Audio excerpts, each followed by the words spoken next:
Bonsoir Kevin, nous sommes le jeudi 18 juin. Nous nous sommes vus hier après-midi, donc voici maintenant le résumé de ce que nous avions fait hier. Alors, ça c'est vraiment un site qui est vraiment bien fait. Ok, donc ici on a la production écrite. À votre avis, un trop grand nombre de congés scolaires a-t-il des conséquences négatives sur l'apprentissage et l'enseignement? Vous écrivez un texte construit et cohérent sur le sujet, 250 mots. Alors ça, c'est ton devoir. Ensuite, ouais, on avait fait,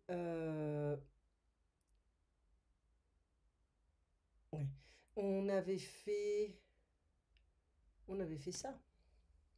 Non, ça c'est la transcription des documents audio. Ça c'est le niveau B2. Donc on va essayer de voir.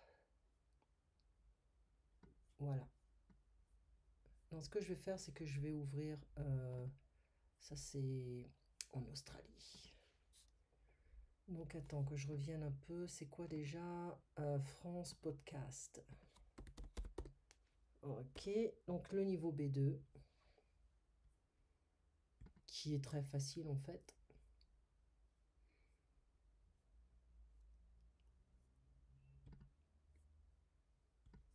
Voilà.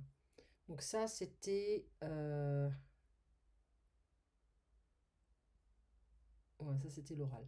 Compréhension orale. Alors, généralement, on a un audio qui est répété 2 fois. Ici, on a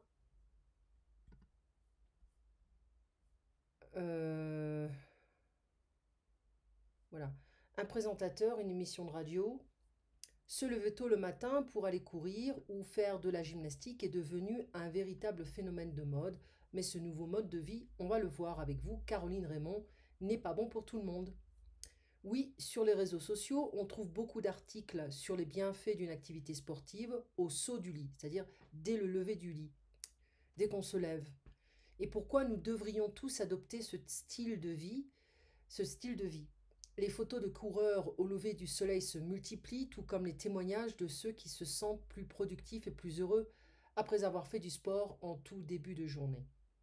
Alors, se lever tôt pour profiter d'un moment à soi, ça semble séduisant, non?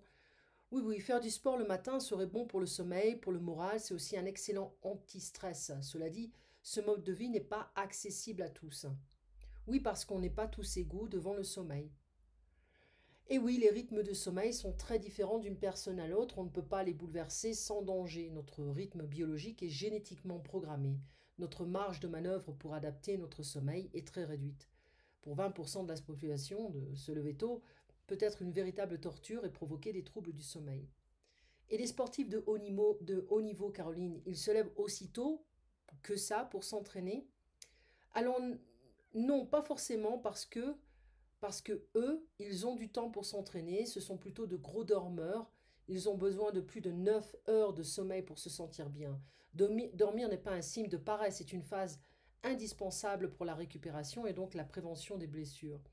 Et puis le matin n'est pas forcément le moment le plus productif. Une étude a démontré que les personnes qui se lèvent tôt sont les plus performantes vers midi, alors que ceux qui se couchent tard atteignent leur moment de pleine forme vers 20 heures le soir. Se lever tôt répond plutôt à une norme sociale. Il faut que les personnes soient performantes dans tous les secteurs de leur vie, professionnelle, familiale ou sportive. Arriver au bureau en ayant déjà fait 1 heure de course à pied, eh bien ça vous donne une supériorité psychologique sur les collègues qui se lèvent plus tard. Donc les personnes qui se lèvent tard ne doivent pas forcer leur nature et s'obliger à se lever tôt. Eh bien oui, il n'y a pas de raison de culpabiliser lorsque les réveils le matin sont difficiles. Il ne faut pas oublier que la pratique matinale du sport est un luxe. Ceux qui travaillent très tôt et ceux qui travaillent de nuit sont exclus de ce mode de vie. Et puis, faire du sport en fin de journée, c'est aussi avantageux. Faire du sport en soirée est une activité de relaxation qui peut agir sur la qualité du sommeil. Il faut donc adapter la pratique de son sport à ses besoins. Le pire choix finalement, ce serait de ne rien faire du tout. Alors, alors on va ouvrir ça. D'après le journaliste, on trouve souvent sur les réseaux sociaux des articles sur les avantages du sport matinal. Selon le document, il est dangereux de modifier notre rythme de sommeil. Quel rythme de vie adoptent les sportifs professionnels? Ils dorment beaucoup. D'après le journaliste, les personnes qui se couchent tard sont plus actives le soir. Il est socialement bien vu de se lever tôt car cela permettrait d'être plus efficace. Faire du sport le matin est considéré comme un luxe car tous les emplois ne le permettent pas. La pratique du sport en fin de journée est avantageuse car elle permet euh, de s'endormir plus facilement. Okay. Voilà un exemple de DELF niveau B2 qui est assez intéressant. Voilà. On a un autre exercice. Si tu veux, tu peux le faire aussi. Exercice 2, où on le fera la prochaine fois. Mais ce qui est intéressant de voir, c'est que ça, le niveau B2, le DELF, c'est vraiment le maximum. Ensuite, on peut s'orienter vers le C1, qui est le DALF. Il y a plus de, comment dire, plus de sophistication. Voilà. On a... On le fera la prochaine fois, en fait. C'est ce qu'on va faire. D'accord. On a également la compréhension écrite. Alors, quel type? Voilà. Changer de vie, le syndrome du tourisme à la ferme. On aurait pu le faire aussi. Voilà. Généralement, je n'ai pas ce livre. Faudrait que je vois si j'arrive à le trouver. Et ça, c'est un texte qui est quand même assez fascinant parce qu'on parle de changement de vie et c'est ce qui va arriver là maintenant avec des gens qui vont sortir de la ville pour payer un loyer moins cher. Le syndrome du tourisme à la ferme. Leurs parents partaient élever des chèvres à la campagne. Les cadres d'aujourd'hui quittent leur entreprise pour ouvrir des maisons d'hôtes. Bed and breakfast. Hein. Crise de l'âge adulte ou choix rationnel. Voilà, c'est le stress. Voilà, le stress. Pour dissuader ces lycéens de faire les beaux-arts, l'école du cirque ou un diplôme d'art de spectacle, un proviseur avait coutume de leur raconter cette histoire. J'avais deux copains. Ils adoraient tous les deux la montagne. Chaque fin de semaine, ils partaient ensemble en randonnée dans les Alpes. Le bac en poche, le premier d'entre eux choisit d'en faire son métier et devint un guide de haute montagne. Aujourd'hui, il gagne difficilement le salaire minimum. Les randonneurs sont rares et souvent médiocres. À mi-parcours, il doit souvent faire demi-tour. Les sommets, il ne les voit jamais. À 40 ans, il est usé. Mon second copain fit des études de commerce, il est devenu directeur financier dans une grande entreprise. Chaque vendredi, il s'envole vers les plus beaux sommets d'Europe. Il s'offre les meilleurs guides, gravit les montagnes, s'épanouit. Lequel des deux assouvit le mieux sa passion? Grâce à cette anecdote, le proviseur s'enorgueillissait de n'envoyer aucun bachelier vers des filières bouchées.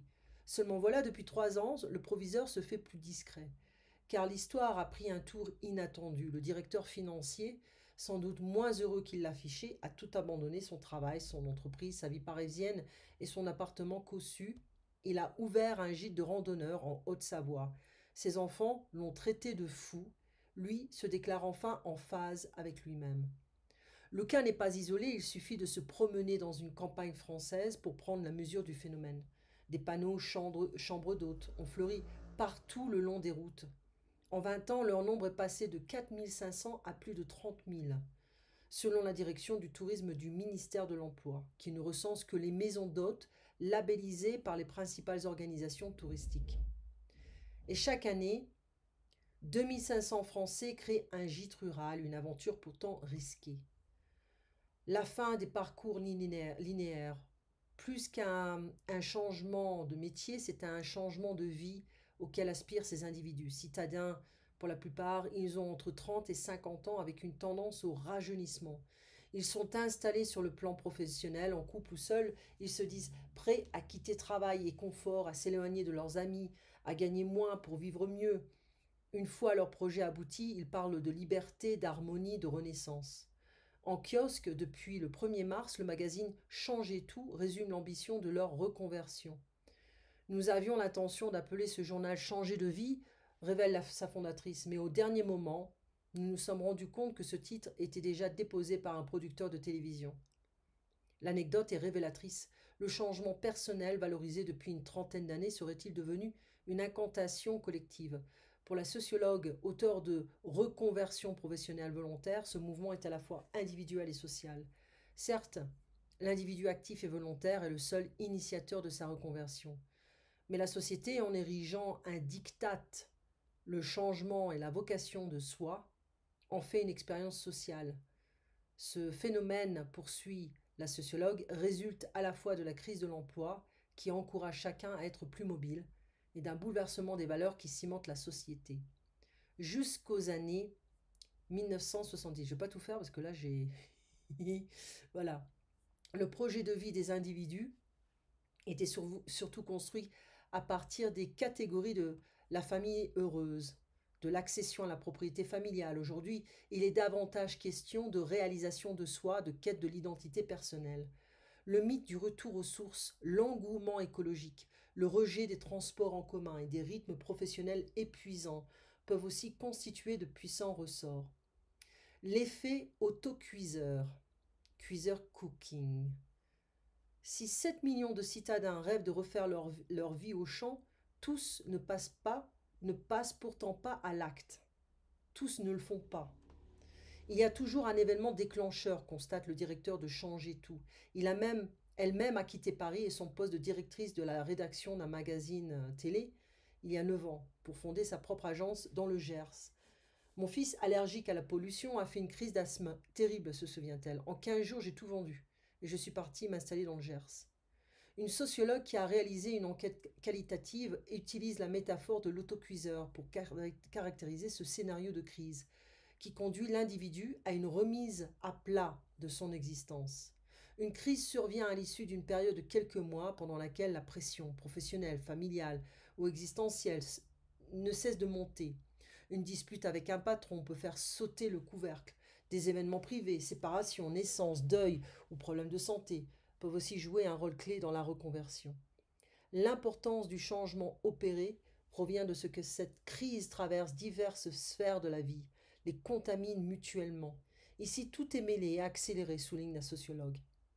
Il n'est guère étonnant dès lors que la bifurcation professionnelle et le déménagement prennent des allures de conversion identitaire. Elle oblige à une réflexion sur soi-même et à un inventaire des possibles. Le sujet négocie avec lui-même le prix de sa liberté. Cette introspection est un préalable à la planification de son projet, alors vécu comme un choix positif. Le coût de la liberté, ça c'est important.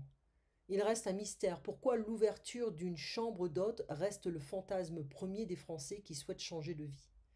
Il existe après tout 1000 manières de refaire sa vie, partir à l'étranger, faire de l'humanitaire, passer un concours de la fonction publique. Pour travailler pour le gouvernement, c'est pas possible. Se lancer dans une carrière artistique, passer un concours de la fonction publique. Alors ça, c'est vraiment ridicule.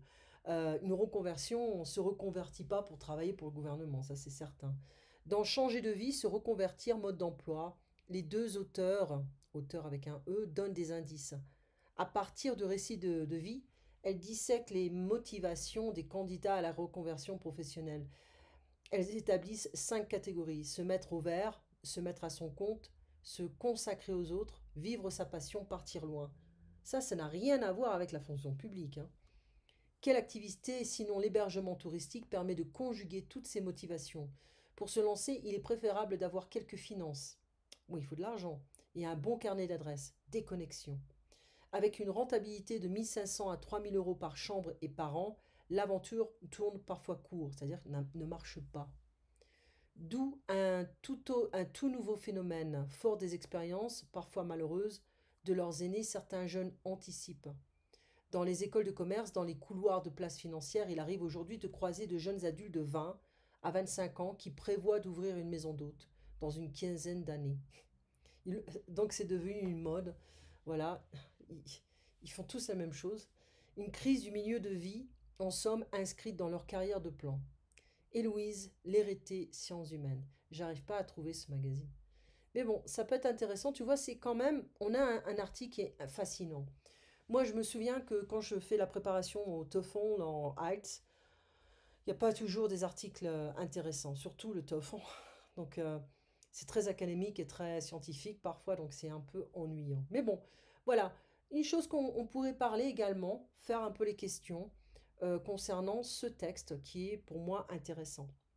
Tu passes une très bonne soirée. On se voit donc la semaine prochaine avec un petit peu plus de choses techniques, on va dire.